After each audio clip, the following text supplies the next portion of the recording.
Alam mo na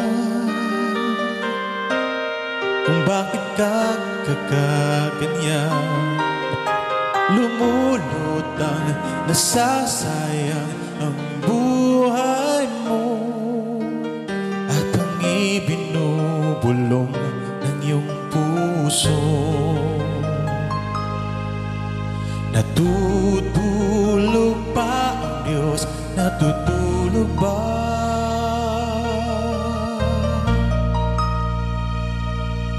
At ikaw ay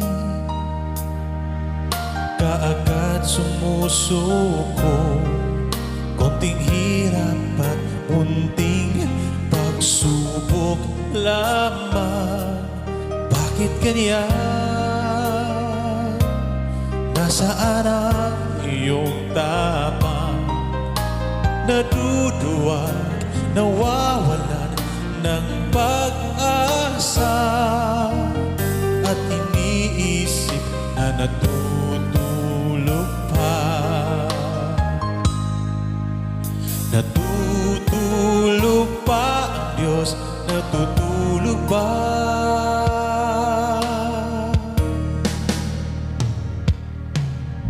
Sikapin mo, pilitin mo, di ba? Una kami nagkilala niya, nagkaklasiko na siya. Mamasama na siya. Yun, nagtitinda ako. Hindi kami nagkakilala. Tapos, yun, sinabi niya lahat sa akin na meron na siyang anak, nagkakilala. Okay lang yun sa akin. Hindi ako nagbigay, sinasabi niya ba, meron siyang asawa siya.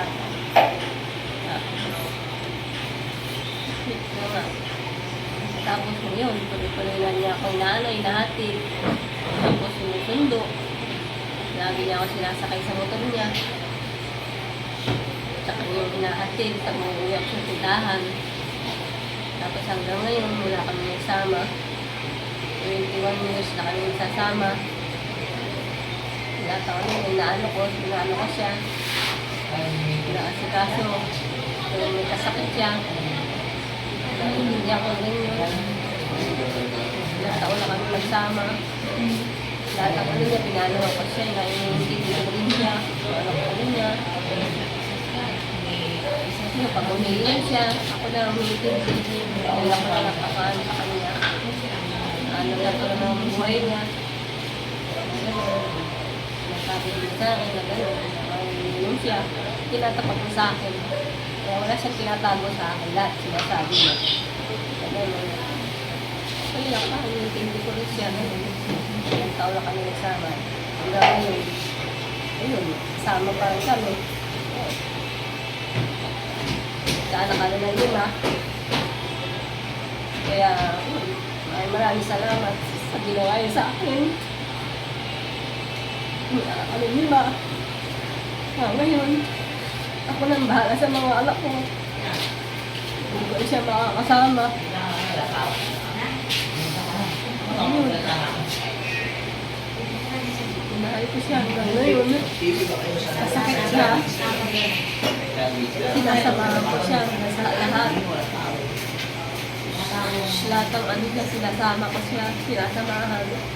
Sa pag-aalaga ko sa kanya.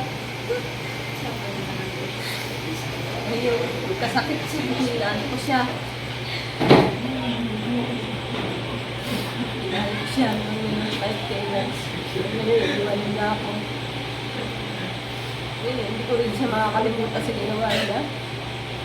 Kaya lang, bago siya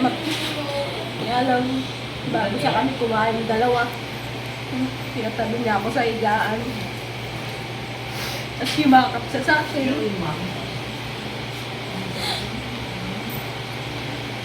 Yun nga.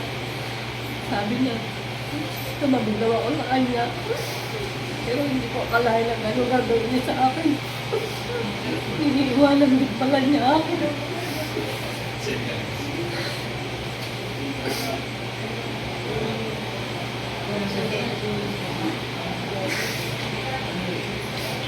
Ayun nga. Kaya maraming salamat. Kapilit sa mga namin ng taon din. Sabi ko sa wala akong naranasan dyan na yung sinaktan ako, yung nag-away kami, wala. Pero siya yung kapatid na hanggang tumulong ng among kaya niya. Hindi siya mangingi ng anumang kapalit yung pagtulong niya. Hindi. Kasi naranasan ko siya nung yung anak ko ay nakutilang paa. Talagang isang tawag lang, hindi siya pwede humindi. Kahit hindi sa kanya yung sasakyan, talagang bibigay niya yung best niya. Ganun siya tumulong sa akin. Naranasan ko sa kanya na hinakbo yung anak ko sa JBL. Ganun siya sa amin. Hindi siya dumain, hindi siya ano. Wala akong nakita sa kanya na hindi maganda. Halos lahat nung pinaramdam niya sa akin ay maganda. Kasi naramdaman ko na mahal niya ako bilang kapatid talaga. Yung naalala ko sa kanya, nung hiling ito na birthday ni Pede, sabi niya, ako si Boboy, tinatanong ko dun sa Kuya Et na sabi ko, si Boboy, andun lang yung darating na. Ang naalala ko sa kanya talaga, sabi ni Kuya Et, pag tumakbo ka, bigyan ka niya ng pera. Talagang nagtatakbo siya ng humingiti. Takbo siya talaga, pinakita niya na malakas siya. Yun, nung sabi, bibigyan mo daw akong pera. Yun, sa katuwaan ko na alam ko na masigla siya, binigyan ko talaga siya pera. Tuwang-tuwa siya talaga. Kaya yung paman, nung bibigyan niya yung pera, sabi ko, may pera ka pala eh, dapat hindi na kita binigyan. Hindi talaga ako nawawala ng pera kasi gusto ko na yung gusto kong kainin ay mabibili ko. Sabi niya naman, kaya ako, sa himagat ko, hindi ko siya makikita na ganyan. Nalulungkot ako kasi, kaya ako nalulungkot nung nawala siya talaga. Nalulungkot talaga ako. Kasi nung nagpagkano ako na sabi birthday ko bukas, gusto ko i-jollibee ko yung mga kapatid ko at hindi sila sumasama yung apat na babae. Pero nasupresa ako talaga. Unang-unang regalo niya sa akin to. Unang-unang binigay niya na regalo. Nawala siya. Sakit kasi hindi ko in-expect na magkakaroon siya. Kasi alam ko malakas siya eh. Mas mahina pa siya nung dati. Pero nung nakita ko siya, malakas siya. Salamat sa kanya. Salamat yung tinulungan niya. Ako, na alam ko na yung pagtulong niya ay walang hindi naman mapalit. Mukha sa loob niya. Ganun siya tumulong. Talagang bigay ang best para sa'yo. Yung bibigyan niya yung tulong niya ng the best para siya makatulong. Ganun siya sa akin. Salamat, Boboy, sa pagtulong mo sa akin. Talagang ang bigat ng pakiramdam ko kasi nung nawala ka, birthday ko pa. Talagang papaalala mo talaga sa akin yung pagkawala mo kasi birthday ko talaga. Kaya ang hirap. Bagamat nagsasaya ako, pero dahil sa kalooban ko, ang hirap na tanggapin na wala siya. Kasi yung kapatid na hanggang tumulong sa'yo, na bibigay yung best sa'yo. Kaya nalulungkot ako talaga na hindi ko na siya makikita. Salamat po, salamat sa pagmamahal. Mahal na mahal kita. Hindi ko man naparamdam, pero sa puso ko, sa isip ko, mahal na mahal kita. Salamat. Nag-asawa ko, nagalit siya sa akin dati. Bakit nasignan siya? May mga asawa na yung mga kapatid natin, ikaw na lang ang talagang nila, iniwan pa siya. Talagang sinampal niya ako. Pero kahit kailan yan, sa kanya nagpahinga ang mahin ako. Hanggang siya lang ka. Ang maninis ko lang sa kanya, umuwi ako dito, makapasto. Lalo niya ako sinasabi, kumain ka na ba? May pagkain yan sa loob. Bibigyan niya ako ng pera lang kung hindi ko kunin. Ayoko pa ako sa'yo na lang. Pero yung mga bata, yung mga anak ko, nilibigay niya.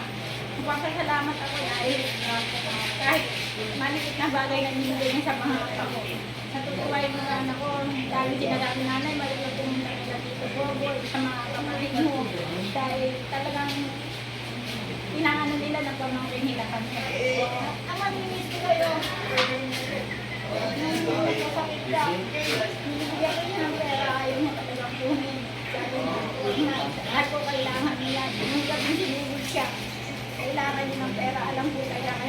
ayaw ng kunin sa akin, hinihingi lang namin. Hanggang sa madalas, sinasabi ko kay ate, kahit tatako, kamusta siya.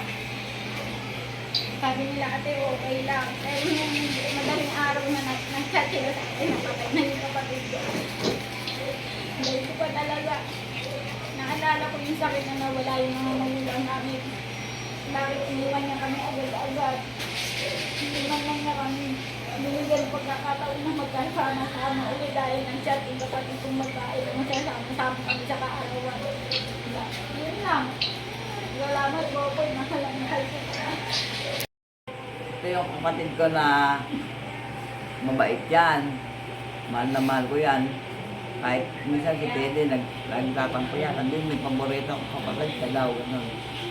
Pero mahal ko yan. Kasi mabait naman siya talaga sa akin. Kahit ano siya, lagi na, ate kahit pag hindi ko lang sa kanila, lalo lang pa ako niyan. Ate hindi ko lang ako. Kaya kahit saan ka wala roon, mahal kita. Baba dahil kung lumakay kami ng ganito. I love you. Kahit ganito kami. Ibisyo ko, gising mo ko.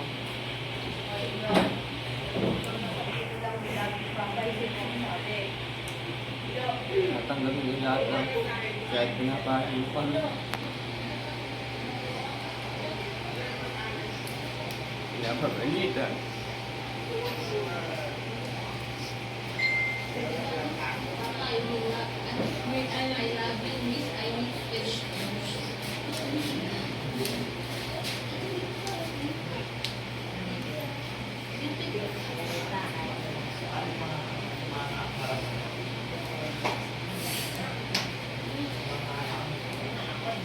O ano na lang gusto mong sabihin kay Papa mo?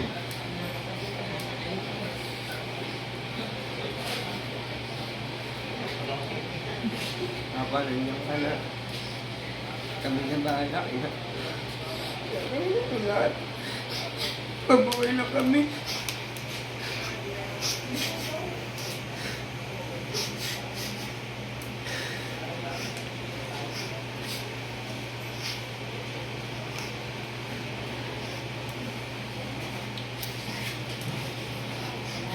Papa, mahal na mahal ka talaga. Tutulungan ako si Mama. Ayun, mahal na mahal kita.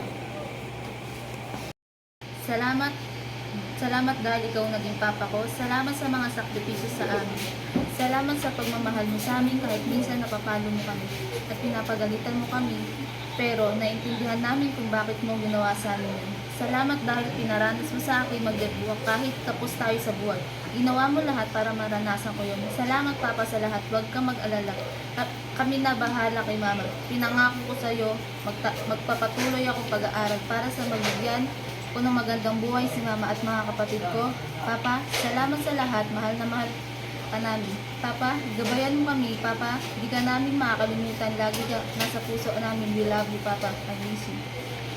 Lahat dito kahit may time na nagagalit ka sa akin. Kasi ang kulit-kulit ko. Mahal na mahal kita, Tito Boboy. Salamat sa lahat. Mahal ka namin lahat. Pahinga ka na, Tito. We love you.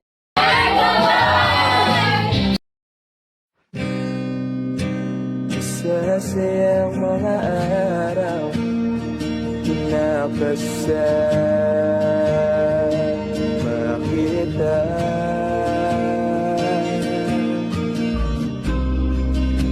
Paglalambing at kulit mo na hindi nakakasawa.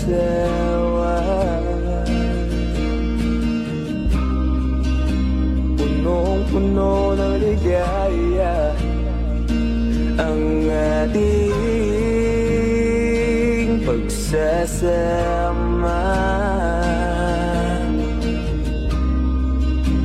na parang wala nang sisira ng lahat.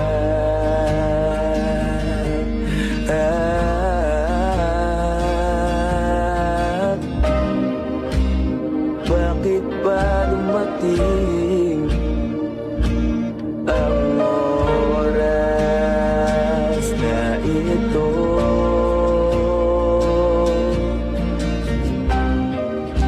Nabalitaan